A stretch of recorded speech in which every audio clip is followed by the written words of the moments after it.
네, 영화계 110화. 오늘 저희가 다룰 작품은 러브 픽션입니다. 제가 선정했고요. 선정 이유는 모라토리움님이 저희에게 후원을 해주셨는데 네. 다뤄달라고 기라성 같은 작품들을 많이 알려주셨는데 네. 그 중에 하나 러브 픽션이 있었습니다. 음. 근데 제가 러브 픽션을 전에도 몇 번 얘기했지만 되게 재미있어 하면서 봤던 작품이라서 네. 바로 선정을 했습니다. 네. 2011년 나온 작품이고요. 연출하고 각본을 정계수 감독님이 하셨습니다. 음악은 김동기 감독님. 제작에는 삼거리 픽처스 그리고 판타지오 픽처스. 배급에는 뉴. 판타지오 픽처스는 참고로 이때 하정우 소속사였고 네. 이 작품뿐만 아니라 577 프로젝트까지 같이 제작을 하면서 어느 정도 하정우의 입김이 들어간 제작이 아닌가라는 생각을 해봅니다. 트리비아를 말씀드리면 손익분기는 이 영화는 120만 명이었어요. 네. 근데 제가 알기로 8일 만에 120만을 돌파하고 총 관객수 172만 명으로 흥행에 성공한 영화입니다. 네. 평론가들 별점을 찾아보면 대부분 7에서 8점으로 높은 점수를 이루고 있고 수상 정보는 백상예술대상에서 감독상 후보로 올랐고 시나리오상에선 수상을 했습니다. 네. 그리고 달라스 아시안 영화제, 판타지아 영화제에서 후보 및 초청을 받았고요. 이 영화는 2007년부터 준비된 영화라고 하더라고요. 정계수 감독님이 2007년 미장센 영화제에서 뒤풀이 자리가 있었는데 그때 하정우 배우한테 직접 가서 이 영화의 얘기를 전했고 바로 1년 뒤에 시나리오를 전했다고 합니다. 그리고 나서 2010년도에 공효진이 합류하게 되면서 2011년 여름부터 촬영이 시작됐다고 하더라고요. 5년 정도 공들여서 제작했다고 볼 수 있을 것 같습니다. 이 영화를 보면은 가장 도드라지는 점이 공효진의 겨드랑이 털인데 이거는 공효진의 진짜 털은 아니고 가짜 털이라고 분장팀에서 만들었고 근데 실제로 감독이 공효진한테 이거 한번 길러보지 않겠느냐 겨드랑이 털을 그래서 길러볼 의향이 있긴 했지만 다른 영화 스케줄과 겹치기 때문에 기르진 않고 그냥 분장으로만 해서 넘어갔다는 거. 네. 참고로 수많은 배우한테 러브콜을 보냈는데 다들 고사했다고 하더라고요. 왜냐면은 여배우인데 겨드랑이 타월이 나오면 이미지에 굉장히 치명적일 거 아니야. 그래서 많은 사람들한테 고사를 받은 뒤에 공효진 배우한테 들어갔는데 유독 이 겨털려를 하고 싶어 했던 배우가 있었습니다. 누구냐면 김옥빈인데 김옥빈이 왜 그렇게 하고 싶어 했냐면은 정계수 감독님의 데뷔작인 삼거리 극장이라는 영화가 있어요. 꽤나 호평을 받은 영화인데 이 영화를 김옥빈이 직접 보고 나서 와 우리나라에 뭐 이런 영화가 나올 수가 있나 이 감독 작품은 꼭 나가보고 싶다라고 해서 이 겨털려를 하고 싶다고 몇 번씩 어필을 했는데 정계수 감독님은 안 어울린다고 생각했는지 김옥빈을 캐스팅하시지는 않았다고 하더라고요. 그리고 이 영화를 보면은 주인공 구주얼이 직업이 소설가이기 때문에 아무래도 문어체가 굉장히 많아요. 자기 나레이션이나 자기 이야기를 할 때 그래서 굉장히 어색할 수 있었지만 많은 반복과 노력을 통해서 연기력으로 많이 극복을 한 것 같아서 정계수 감독이 하정우 배우한테 많이 고마워했다고. 그리고 극 중에 소설 내용을 영상으로 보여주는 장면이 있는데 네. 이 부분을 어떻게 해야 될까 고민이 많았다고 하더라고요. 근데 결국 이 소설가 구주얼이 일이 잘 풀리지 않기 때문에 그러한 풍경을 담아내기 위해서 차이나타운 또 히치콕이나 존 포드의 영화를 참고하면서 그런 분위기를 내려고 노력을 했다고 합니다. 네. 그리고 이 영화는 로맨틱 코미디인데 감독은 이렇게 생각을 하더라고요. 그러니까 로맨틱 코미디라는 것 자체가 감독의 경험담이 안 들어갈 수가 없다고. 네. 그래서 본인이 현실에서 겪었던 에피소드들이 몇 가지 녹아나 있는데 이때는 결혼을 하고 영화를 찍은 상태라 어떤 장면이 본인의 실제 일어난 에피소드인지 정확하게 언급은 하기 어렵다. 근데 다만 영화를 통해서 그걸 이야기하고 싶었고 자기의 연애사를 어느 정도 정리하고 싶었다. 그리고 자기를 거쳐갔던 여자분들한테 죄송하다 나는 반성하고 있다 그런 거를 얘기하고 싶었다고 하더라고요. 그래서 하정우나 정계수 감독이 이런 식으로 얘기를 하더라고요. 이 영화를 보면서 남자들이 이런 부분에 있어서 잘못하지 말았으면 그러니까 감정을 직접적으로 드러내는 부분이 후반부이잖아요. 그런 거가 굉장히 여자나 본인한테도 상처가 될 수 있으니까 이 영화를 보면서 그런 점은 반성하시라 뭐 이런 식으로 얘기를 했다고 하더라고요. 뭐 이 정도로 트리비아를 얘기하면 될 것 같아요. 네. 그럼 스텝으로 넘어가도록 하겠습니다. 일단 연출과 각본을 맡은 전계수 감독님, 전작으로는 삼거리 극장, 뭘 또 그렇게까지, 러브 픽션이 있습니다. 정계수 감독님은 서강대 철학과를 졸업했습니다. 네. 그리고 일본에서 일을 하다가 한겨레 영화학교를 졸업하게 됐다고 하더라고요. 그 이후에 싱글즈라고 하는 영화의 조감독을 거치고 삼거리 극장이라고 하는 영화를 연출했습니다. 이 영화가 그러니까 데뷔작인데 백상예술대상에서 작품상 후보에 올랐고 신인 감독상을 수상했습니다. 네. 저는 그 감독의 전작 이 삼거리 극장이라고 하는 영화를 굉장히 인상적으로 봤어요. 로키 호러 픽처쇼라고 하는 뮤지컬의 느낌을 네. 굉장히 비슷하게 가져왔는데 네. 완전 B급이에요. 네. 근데 이 영화를 보면은 그런 B급 감성만 내비치는 게 아니라 과거의 고전 한국 영화 그리고 한국에 있던 극장에 대한 이미지, 아쉬움 뭐 그런 거에 대한 이야기하면서 그 이야기가 현대에 와서 지금의 사람들에게 연결되는 부분까지 이야기를 해주는데 이게 신인이 할 수 있는 대담함을 표출해줘서 너무나도 재밌게 봤고 뮤지컬이기 때문에 음악이 기억이 안 남을 수가 없는데 똥 싸는 소리라고 하는 제목을 가진 노래가 있는데 이 노래가 너무 재밌어서 10년이 지난 지금도 귀 속에 가끔 맴돌 때가 있습니다. 네. 욕을 아주 착착 감기게 해가지고 그리고 뭘 또 그렇게까지라고 하는 영화도 만들었는데 이 영화를 봤습니다. 이 영화는 약간 홍상수 감독 영화의 스타일에서 쌈마이안 느낌과 B급을 합쳐놓은 듯한 느낌?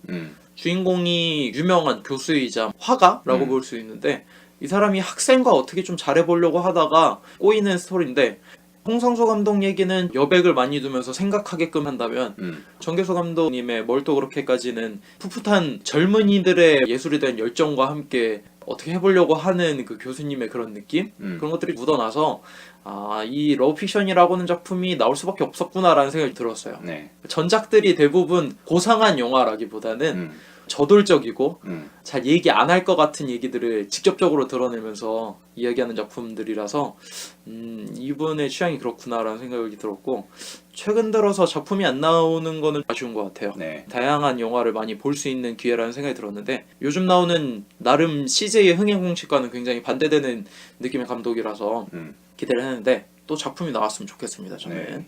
그 다음으로는 음악감독 김동기 감독님입니다. 전작으로는 발레교습소, 삼거리 극장, 뭘 또 그렇게까지, 러브픽션, 스틸플라워가 있습니다. 이분은 전계수 감독님과 삼거리 극장, 뭘 또 그렇게까지, 러브픽션까지 모든 작품을 다 함께 했습니다. 참고로 이분이 전계수 감독과 같은 과 2년 선배라고 하시더라고요. 그러니까 이분도 음악을 전공하신 건 아니에요. 이분은 어렸을 때 헤비메탈을 들으면서 기타리스트가 되길 꿈꿨다고 하더라고요. 네. 대학도 음악과를 가지 않고 철학과를 간 다음에 33살에 첫 싱글 앨범을 냈다고 합니다. 그 후에 와이키키 브라더스 그 영화를 보면서 이제 음악을 포기하고 직업을 찾아가지고 사는 게 맞는데 그럼에도 포기를 할 수 없어가지고 발레교습소를 처음으로 영화 음악을 맡게 되고 네. 그 다음부터 삼거리 극장까지 지금도 계속해서 음악감독으로 활동을 하고 계시다고 하더라고요. 배우는 구주월가 마형사 역할을 맡은 하정우 배우. 아가씨를 통해서 얘기를 했었죠. 네. 하정우가 06년에 용서받지 못한 자를 통해서 데뷔를 했다고 볼 수 있을 것 같아요. 주연으로. 그 이후에 추격자, 비스티보이즈, 멋진 하루 이렇게 쭉쭉 나오다가 2011년에 러브픽션을 찍게 됩니다. 이때는 마침 범죄와의 전쟁까지 나오게 되고 이병헌과 굉장히 비교가 많이 되는데 네. 러브픽션이 나오기 이전까지는 이병헌이 할 수 없는 연기를 많이 했다라는 생각이 들었어요. 근데 이병헌과 비교가 되는 이유는 이 이후의 작품들이 이병헌도 할 수 있는 연기를 하정우가 하기 때문에 비교가 많이 된다는 생각을 하거든요. 러브픽션 이후의 작품들을 보면은 더 테러 라이브, 베를린, 군도, 허삼관, 암살, 아가씨, 터널 뭐 근데 이런 작품을 봤을 때 굳이 하정우가 아니더라도 할 수 있는 연기라는 생각이 들어요. 근데 러브픽션을 기점으로 그 전의 작품들을 보면은 추격자랄지 비스티보이즈, 멋진 하루, 황해 이런 작품들을 보면은 이병헌과 비교하기엔 연기 스타일이 굉장히 다르기 때문에 굳이 비교의 대상이 되지 않을 수 있을 것 같은데 이 이후의 작품들이 일관적인 거를 보면은 하정우만의 색깔을 잃지 않았나라는 생각이 좀 듭니다. 그래서 저는 이때까지의 하정우의 모습이 참 다양하고 여러 가지 연기를 할 수 있는 배우구나라는 생각을 좀 했었던 것 같아요.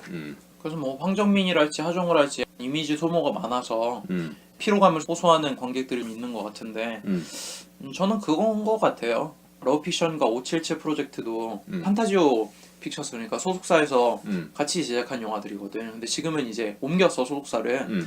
그러면서 흥행을 위한 영화에 많이 나오다 보니까 전에 갖고 있던 하정우만의 그 색깔들을 많이 잃어버리기 때문에 그럴 수밖에 없지 않나라는 생각을 해봅니다. 저는 이 시절에 하정우가 너무 좋았어요. 네. 다음은 희진과 혜영 역할을 맡은 공효진 배우. 전작으로는 여고괴담, 킬러들의 수다, 화산고, 긴급조치 19호, 품행제로 가족의 탄생, 미스온당무, 고령화 가족 등의 영화에 나왔고 드라마는 화려한 시절 내 멋대로 해라, 눈사람, 상대학교 가자, 파스타, 최고의 사랑 주군의 태양, 프로듀사 등등에 나왔습니다. 눈여겨볼 만한 건 드라마에서는 딱 두 작품만 빼면은 시청률이 모두 평균 15% 이상. 그냥 고르는 것마다 쏙쏙 흥행하는 배우죠. 네. 네. 저희 영화계에선 처음 소개시켜드리는 것 같은데 저는 공효진 배우가 이쁘지 않은데 예쁜 배우의 원조가 아닌가라는 생각을 좀 해봅니다. 본인만의 색깔이 너무 강한데 그게 이렇게 질리지 않은 것 같아요. 굉장히 세련된 것 같고 저는 여고괴담에서의 모습도 재밌게 봤고 아무래도 믹송당무 얘기를 안 할 수 없는 것 같아요. 네. 공효진 배우가 사실 여배우라면 본인이 예쁘게 나오길 원하잖아. 근데 이번 작품에서의 겨털려도 그렇고 믹송당무도 그렇고 예쁘게 나오는 역할이 아니잖아. 뭐 러브픽션에서는 예쁘시긴 하지만 겨털이라고 하는 그 충격이 굉장히 강하기 때문에 이미지로서는 손상이 갈 수도 있는데 그럼에도 이런 작품들을 과감히 나오시는 거 봐서는 본인을 잘 포장할 수 있는 느낌이 있는 게 아닌가. 이런 역할에 나옴에도 불구하고 뭐 CF에서도 그렇고 드라마에서도 이미지가 떨어지지 않잖아. 네, 그런 점들이 선관이 아무래도 좋은 것 같다라는 생각을 해봅니다. 배두나하고 비슷한 것 같아. 배두나? 둘 다 개성파 연기로 00년대에 뜬 배우들이잖아. 그치. 공효진은 일진 느낌이 나거든 사실. 세 보이고 직접적인 느낌이 나는데 배두나는 4차원 느낌이 살짝 들어. 그 부분이 다르기는 한데 확실히 개성으로 밀어붙이는 배우다라는 생각은 좀 듭니다. 어느 정도 코믹 섞여 있고. 그쵸. 자, 그러면은 마지막 배우 M 역할을 맡은 이병준 배우입니다. 전작으로는 친절한 금자씨, 구타유발자들, 복면다로, 눈에 눈, 이에는 이, 아부의 왕, 전국노래자랑, 돌연변이 등이 나왔습니다. 이분 굉장히 조연으로 유명하시죠. 네. 목소리가 굉장히 두껍고 동굴 같은 소리로 유명한데 알고 보니까 아버지의 목소리가 원래 그렇다고 하시더라고요. 네. 그래서 중학교 2학년, 3학년 때 변성기가 왔는데 그때부터 이렇게 굵었다고 하십니다. 이분을 특별히 소개시켜드린 이유는 저는 궁금했거든요. 이분이 드라마나 영화에 굉장히 조연으로 많이 나오는데 어떤 분이실까 조사를 해봤는데 대학원에서 연기를 전공하고 학사과정은 국문학을 했다고 하더라고요. 그러니까 좀 이해의 폭을 넓히기 위해서 그쪽으로 돌렸나 봐요. 그래서 원래 전극만 계속 연기를 하셨는데 근데 87년부터 성악 레슨을 받으셨다고. 그 이후에 세종문화회관 서울시 뮤지컬단 소속 배우로 활동을 하게 되고 웬만한 유명 뮤지컬은 전부 다 공연을 했다고 합니다. 뮤지컬계에서 완전 1세대로 베테랑이신가 봐. 그 이후에 영화를 엄청나게 하고 싶다는 마음이 들었는데 다행히 구타유발자들에서 주연으로 캐스팅이 되고 그 이후로는 드라마, 영화에서 엄청나게 출연 제의가 들어와서 다 한다고 하시더라고요. 저는 구타유발자들을 굉장히 재밌게 봤는데 여기서 나온 역할이 뮤지컬과 교수 뭐 이러는데 차여령과 함께 시골짝에 내려가서 마술피리에 나오는 파파게노 노래를 부르면서 성추행하는 그런 영화예요. 근데 성추행하다가 동네 깡패들한테 걸린 거야. 그러면서 이제 내용이 막 꼬이는 영화인데 저는 구타유발자들 굉장히 재밌게 봤고 이 연기를 너무 잘하셔가지고 작품성 있는 거에 많이 나오시겠구나 생각을 했는데 아니 내 기대와는 다르게 조연으로서 소모적인 연기에 굉장히 많이 나오시더라고. 이번에 나오는 러브픽션도 캐릭터성이 짙고 감초 같은 역할이잖아. 왜 자꾸 이런 작품만 하실까라고 생각을 하고 궁금해했는데 이분이 일중독인 경향이 있더라고 하시더라고. 그러니까 들어오는 작품 족족 다 한다고. 다 소화해낸다고. 그렇기 때문에 공부의 신이라고 하는 드라마에서 앤선이라고 하는 역할이 있었는데 이때 굉장히 배우로서 이미지가 코믹해지고 망가지는 역할인데 이런 것도 도맡을 정도로 그러니까 이게 얼마나 망가지는 역할이었냐면은 이분이 따님이 계시는데 이 앤선이라고 하는 연기를 할 때 굉장히 딸이 창피해가지고 주변 친구들한테 저 사람이 내 아빠라고 얘기를 못할 정도로 그리고 뭐 구타유발자들에서 교수가 학생들 성악 가르치면서 성폭행하는 연기 자체가 이미지에 리스크가 있잖아. 그런데도 뭐 그런 거 상관 안 한다고. 그리고 눈에는 눈, 이에는 이 여기서도 한석규랑 같이 나왔는데 여기서는 트랜스젠더로 나옵니다. 좀 많이 충격받았는데 막 목소리 굵게 내다가 막 가늘게 내다가 이래가지고 저렇게 캐릭터가 강한 연기만 맡으시면은 배우 생활이 어렵지 않을까라는 생각을 했는데 본인 생각은 좀 다르다고 하시더라고. 그 정도 이야기 할 수 있을 것 같습니다. 그러면은 배우 얘기는 이 정도로 마치도록 하고 네. 2부에서 더 자세한 이야기로 찾아뵙도록 하겠습니다.